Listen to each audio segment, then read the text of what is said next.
Bonjour et merci à vous tous qui venez de nous rejoindre. C'est le journal sur DRTV International. Il est exactement 14h sur l'ensemble du territoire national, 13h en temps universel.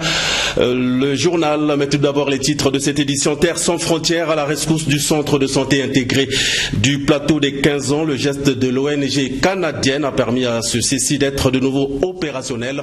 La réouverture a été patronnée par la ministre de la Santé qui était accompagnée du représentant du HCR.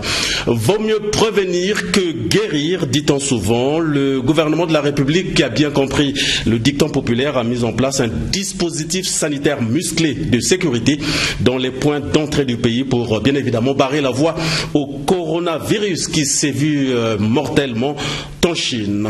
Nous parlerons également de l'anniversaire, le 30e en cette année 2020, de l'Académie militaire Marien Ngouabi, depuis le lancement officiel de ses activités de formation, avec à la clé, bien évidemment, la journée d'hier qui était totalement consacrée aux évocations. Précision, Morel Mabélé à suivre dans ce téléjournal. Voilà, mesdames et messieurs, pour la vitrine de ce 14h. Nous sommes, bien entendu, le mercredi, allais-je dire, 5 février 2020, une fois de plus. Bonjour et merci à vous tous qui venez justement de nous rejoindre et bon appétit à vous tous qui êtes présentement à table. C'est le journal. 30e anniversaire du lancement officiel des activités de formation à l'Académie militaire Marien Ngouabi. La journée d'hier, disais-je, a été consacrée aux évocations à l'amphithéâtre de cette académie. Plusieurs panélistes ont en effet exposé tour à tour à l'occasion de cette journée scientifique liée à cet anniversaire. C'était en présence de quelques membres du gouvernement de la République, comme nous le précise si bien Morel Mabélé, qui était avec Anissé Mangala.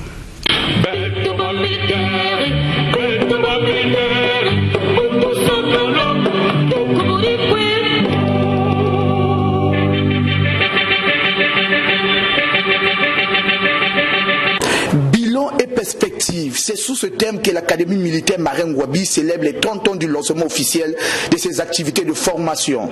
Car la première promotion de l'Académie militaire Marien Ngouabi est sortie le 5 février 1990.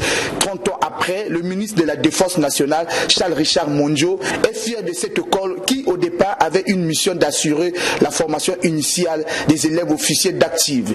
Au fil de son évolution, elle a été ouverte à d'autres formations, à savoir la formation supérieure des officiers de forces armées congolaises ainsi que leur perfectionnement et leur recyclage. L'Académie militaire Marien Ngouabi n'a jamais cessé de grandir et de se moderniser.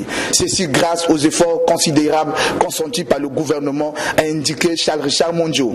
Ce 30e anniversaire me donne l'occasion de saluer l'œuvre accomplie et d'exprimer ma sincère reconnaissance aux encadreurs et personnels civils et militaires de toutes les générations qui ont cru et accompagné ce projet à devenir ce qu'il est aujourd'hui avec compétence et dévouement. Ils ont accompli la mission d'encadrement avec la force de leur engagement patriotique, avec honneur et fidélité. C'est aussi l'occasion d'exhorter nos élèves officiers de toujours s'inspirer de l'expérience de leurs illustres anciens et en cultivant le sens de l'honneur, du courage, de la fidélité et du don de soi, de valeurs indispensables à l'exercice du métier des armes, magnifiant ainsi la prestigieuse devise de l'école, instruit de la gloire. La diversité des nationalités qui regorge cette école, qui forme les élites de notre armée et celle de la sous-région, jette les bases de la mutualisation des efforts des pays africains en matière de défense et milite en faveur de l'intégration de nos outils de défense et de sécurité dans un environnement géopolitique en pleine mutation. Un bouleversement marqué par l'émergence de nouveaux défis comme le terrorisme, les trafics illicites, la prolifération des armes, la piraterie maritime et la criminalité transfrontalière. La formation des élèves officiers d'actifs de 1990 1989 à nos jours, quelques leçons apprises. La formation des officiers aujourd'hui, comment se construit l'éthique de l'officier et comment se cultive-t-elle. Voici entre autres thèmes développés au cours de cette journée de vocation, développés respectivement par le général de brigade de 2e section Emmanuel Eta Onka, ancien ministre, et le général de brigade de 2e section Joseph Nyombela Mamboula. La direction générale des arts et des lettres, qui n'est pas restée en marge de cette cérémonie, a exposé les livres d'une cinquantaine des écrivains militaires congolais.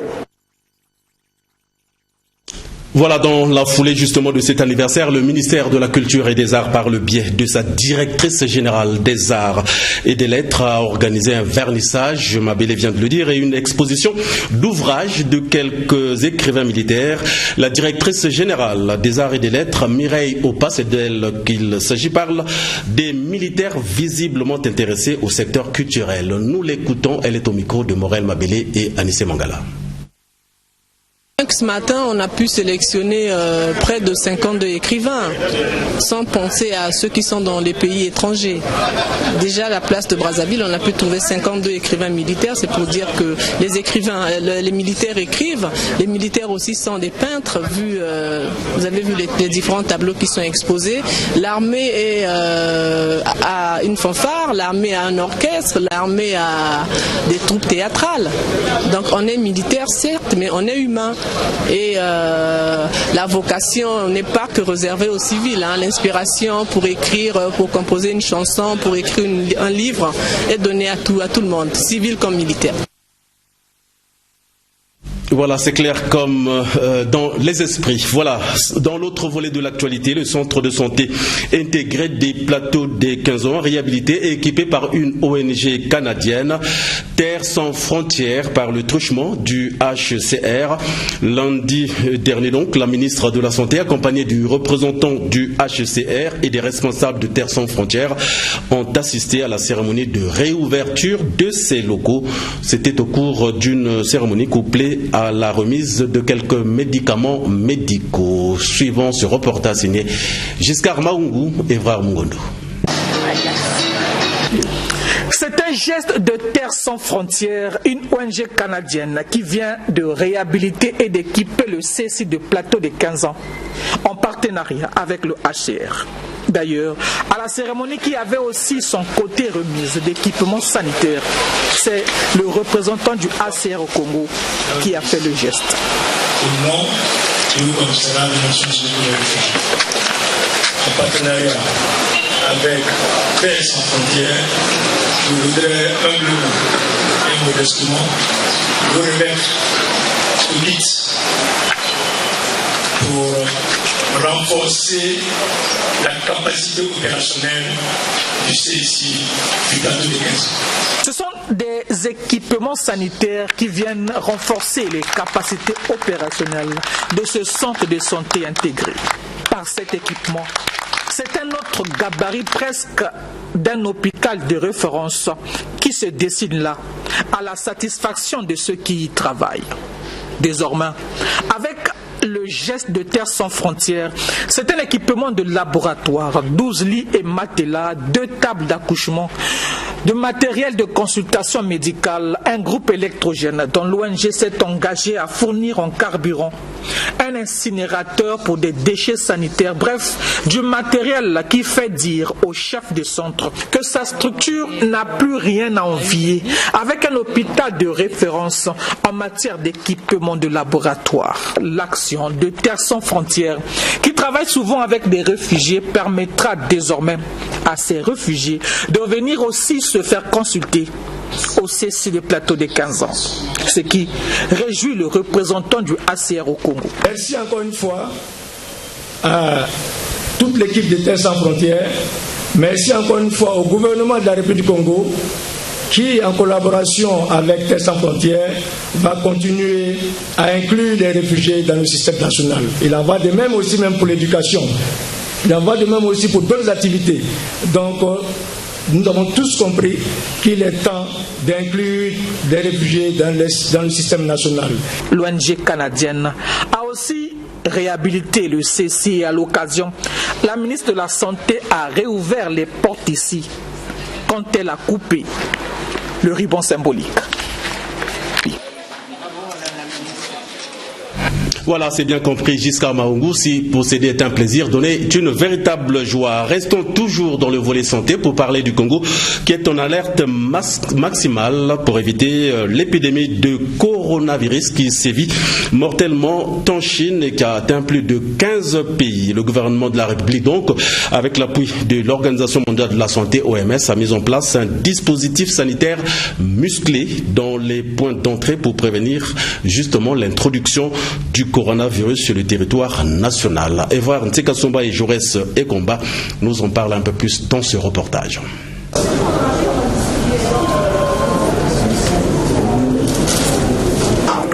Suspect de coronavirus n'a été détecté jusqu'à ce jour sur les territoires congolais. Pour preuve, ce mardi, 4 ministres, la ministre de la Santé, celui de l'Intérieur, des Transports et celui de la Communication sont allés toucher du doigt la réalité du dispositif mis en place par l'Organisation mondiale de la santé à l'aéroport international Maya-Maya et au beach de Brazzaville. Un dispositif sanitaire qui rassure d'autant plus qu'il permettra de détecter les passagers qui proviennent des pays où le coronavirus règne déjà. Ce dans le but d'éviter la propagation de cette épidémie. Des mesures préventives qui sont à pied d'œuvre sur tous les points d'entrée et de sortie du pays, a affirmé la ministre de la Santé après constat à l'aéroport international Maya-Maya et au beach de Brazzaville. Nous sommes ici dans des mesures de prévention pour éviter l'importation de cette épidémie sur le territoire national et en Afrique. Ces mesures sont des mesures qui ont été prises par tous les pays africains et à travers le monde. Nous avons, depuis le premier jour, mis en place une cellule de crise au ministère de la Santé et de la Population, de la Promotion de la Femme et de l'Intégration de la Femme au Développement. Cette cellule de crise a été ensuite élargie à tous les ministères concernés, avec nos partenaires de toujours, bien sûr, avec l'Organisation mondiale de la santé, qui a d'ailleurs dépêché un consultant spécifiquement pour nous appuyer dans ce domaine. Ni à Pointe-Noire ni à Brazzaville, nous n'avons pas de cas suspects. À noter aussi qu'un centre d'accueil pour la mise en quarantaine de 14 jours des sujets suspects a été aménagé. Il s'agit du bâtiment de l'ex-hôtel La Concorde de Kintélé. Voilà, l'Organisation mondiale de la santé entend accompagner le gouvernement de la République dans la prise en charge sanitaire afin de lutter contre cette maladie qui a déjà fait près de 500 morts, s'il vous plaît, de nos jours en Chine. Lucien Manga, le représentant de l'OMS au Congo, évoque ici les raisons de ces mesures d'accompagnement. Nous l'écoutons au micro d'Irma Estelle Okonziou. L'OMS, comme vous le savez, est une agence technique qui a un rôle particulier en situation d'urgence de santé publique. Vous avez dû le suivre dans les médias. Le directeur général lui-même a pris la question personnellement et à bras le corps depuis le premier jour et s'est assuré que l'ensemble de l'organisation est auprès des États membres, dont le Congo, en particulier ceux dans lesquels les systèmes de santé sont fragiles, pour faire en sorte que l'assistance technique, l'expertise est disponible pour que l'ensemble de la question soit vue de façon extrêmement technique et que les mesures mises en place correspondent aux normes qui sont recommandées par l'OMS. Donc, qu'est-ce que l'OMS apporte? D'abord, cette expertise technique. Vous pouvez voir avec moi ici l'équipe qui a été déployée. Un consultant international, Dr Wango, est venu pour nous être avec nous pendant le temps qui sera nécessaire. Notre bureau régional qui est à Brazzaville est également là. Dr Soutiana est là. Et puis, nous, sans oublier le bureau pays, Dr Mankele, qui s'occupe des questions d'urgence. Cette situation aujourd'hui, pour moi, est une simulation de ce qui doit être fait chaque fois qu'il y a une épidémie. Nous avons rapidement vu une mobilisation de la coordination multiministérielle et nous avons également vu au niveau technique l'ensemble des départements techniques s'impliquent. Des personnes particulières ont été désignées pour travailler sur cette question le temps qu'il faudra et nous serons avec tout le monde jusqu'à ce que nous puissions passer ce cap.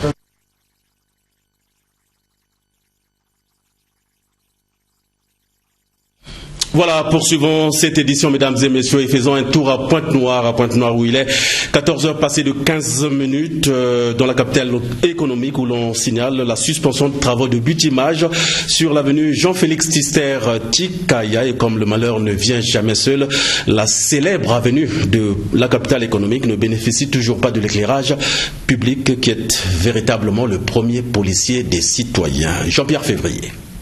Parmi les ronds-points érigés dans les périphéries de Pointe-Noire se dresse sur la route nationale numéro 1 à Mongokamba, le rond-point Tister ayant donné l'adressage à une avenue portant le nom de Jean-Pierre Tister Tikaya. Homme politique de renom, père fondateur du parti RDPS, professeur d'histoire honoré des universités, un rond-point et une avenue à deux faces affectés à ce digne serviteur de l'État décédé en juillet 2008. Rond-point Tister où transitent véhicules en partance et de retour de Brazzaville, d'Olizy-Pointe-Noire, Pointe-Noire-d'Olizy-Brazzaville, accueilli par l'ambiance bruyante des marchés de fortune, faisant écran à sa visibilité. Une avenue Jean-Pierre Tister Tikaya, allant de Tister, Movis Bitemo, Loussala, à son intersection avec l'avenue de la Liberté, prolongeant au rond-point Fantietier.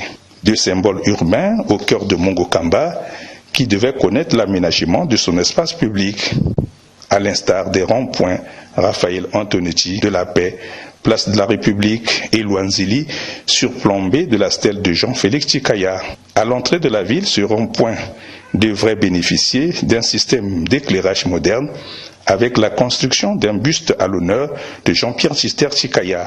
L'avenue portant l'adressage de son nom, une suite des travaux arrêtés de son bitume. Un hommage posthume que méritent les héros du peuple et les fils natifs des départements. Voilà, il s'agit bien de Jean-Pierre Tister Tikaya, homme politique influent, qui nous a quittés il y a de belles années. Restons toujours à Pointe-Noire et marquons une petite escale à Loussala, où les populations ont organisé une opération de sécurisation du centre de transformation électrique dit Clarisse de ce quartier populaire. Un geste civique bien apprécié, bien évidemment, par les Ponténégrins. Jean-Pierre Février, une fois de plus. Profitant de la journée de la salubrité nationale instituée chaque premier samedi du mois, suivant la circulaire du Premier ministre Clément Mwamba, les populations de Loussala ont organisé une opération de sécurisation du centre du transfo électrique dit Clarisse de ce quartier. Ceci pour emblayer les poteaux électriques menacés d'effondrement par la furie des pluies diluviennes. Une mobilisation de gaieté observée dans l'accomplissement de ce geste civique par les habitants de Loussala, marquant leur solidarité à la Société électrique du Congo. Surtout pour sécuriser les installations électriques affectées par l'État dans leur quartier résidentiel. Des propos étayés par le chef du quartier 313 Loussala pour une invite à la conscience citoyenne. La population à un certain moment est comme une pièce qu'on change dans une machine. Donc c'est petit à petit que les gens s'adaptent. Voilà pourquoi je voulais leur rappeler à ce deuxième samedi de l'année qu'ils ne peuvent pas rester intacts ce jour-là. En dehors de ce jour-là, ils doivent aussi en tenir leur devanture. Donc, pendant que nous sommes dans des milieux de ce genre, nous, en tant que responsables de quartier et autres, responsables d'église, écoles et autres, eux aussi, devant leur parcelle, ils doivent enlever l'herbe. Ça nous fera fuir et les serpents et les moustiques. Bon, ça va nous épargner de certaines maladies. Mais plus ils vont rester dans cet état-là, alors c'est compliqué. Même si on peut multiplier aujourd'hui, je ne parle pas des moustiquaires bien sûr, on peut nous donner N fois les moustiquaires. Mais c'est en vain parce que l'herbe est là. Vous voyez. Donc, je leur demande humblement, très respectueusement, de mettre la propriété devant leur parcelle. Bon, avec le temps, je crois que ils ont cette chance-là de nous suivre.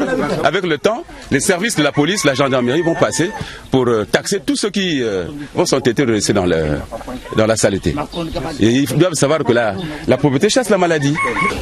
Une noble initiative qui devrait faire école à d'autres populations des arrondissements de la ville de Pointe-Noire pour assainir édifices publics, lits de rivières et des voiries urbaines des quartiers pour donner un sens à chaque premier samedi du mois. Chaque premier samedi du mois ne suscitant toujours pas un engouement à la mobilisation dans les quartiers, souvent considérés comme la journée de certains Congolais avec le gouvernement.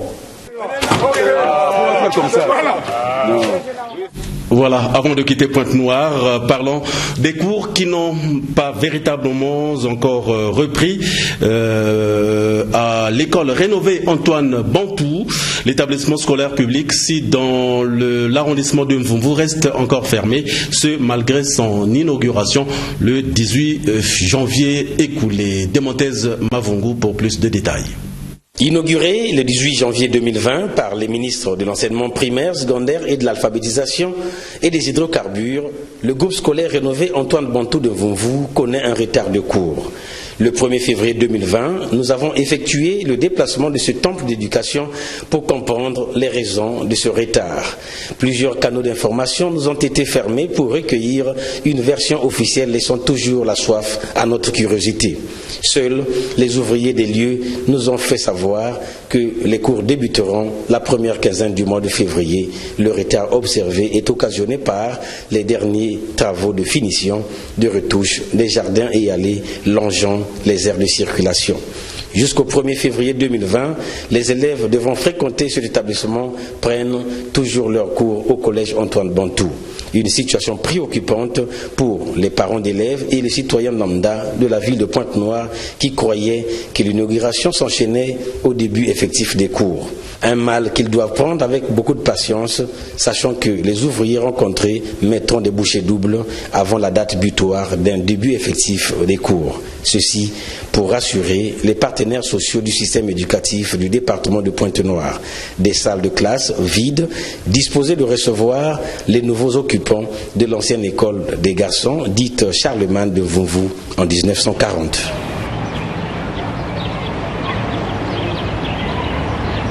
Voilà, revenons à Brazzaville pour parler de l'hommage d'hier des AET à leurs collègues décédés le 30 janvier dernier des suites d'un AVC. Le colonel Alphonse Mouzita, dit Adamo, sans tête, a reçu les hommages de ses frères d'armes hier mardi 4 février. C'était à la stèle des AET. Le colonel Alphonse Mouzita, matricule 924, sera inhumé pour rappel le 8 février prochain à Pointe-Noire, la capitale économique. Morel Mabélé était à la stèle des AET avec Gervais Mbouaka. Suivi.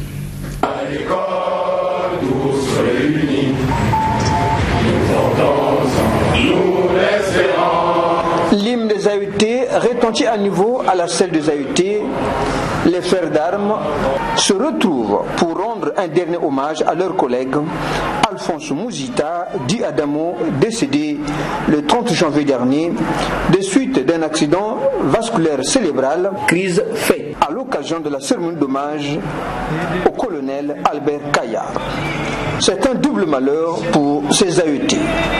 Alphonse Mouzita, matricule 924, était venu de Pointe-Noire pour dire adieu à son ami de promotion, le colonel Albert Kaya. Les frères d'armes de la promotion, sergent Charles Kibangou et bien d'autres n'ont pas pu contenir les larmes, car ils assistent à la décroissance des effectifs de cette promotion. L'AET Adamo vient d'élargir la liste des défunts de la promotion Charles Kibangou à 29 disparus. Tour à tour, les frères d'armes se sont prosternés sous le cercueil contenant le corps sans vie du colonel Adamo.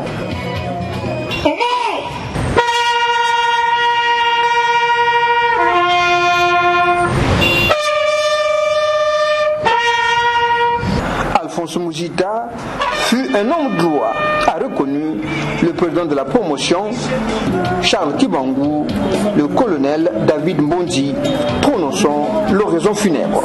Il est admis au brevet d'études moyennes générales, BMG, et choisit de s'engager dans l'armée populaire nationale pour servir comme soldat de 2e classe à la base aérienne 01/20. Son histoire émeut le commandant de la base aérienne de l'époque, le capitaine Mafuta, qui décide de le loger au célibatérium des sous-officiers et l'autorise à poursuivre ses études secondaires au lycée agricole Amilcar Cabral. Persévérant et opiniâtre, il obtient son baccalauréat en 1976 et, admis au centre d'instruction préparatoire aux écoles militaires CIPEM à Bifouiti pour l'apprentissage de la langue allemande.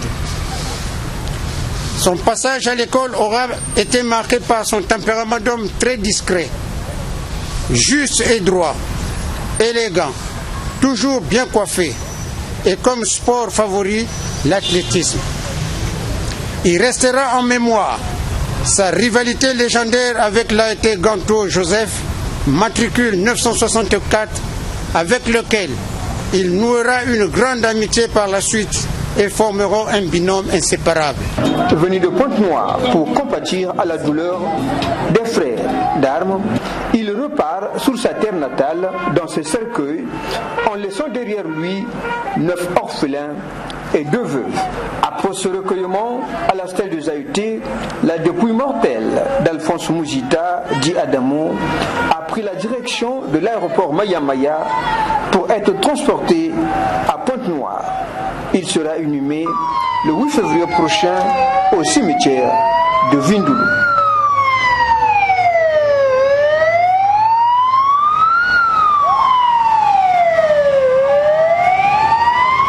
Voilà, que la terre de nos ancêtres lui soit suffisamment légère. C'est la fin de cette édition. À la montre de David Gomez, il est 14h passé de 27 minutes.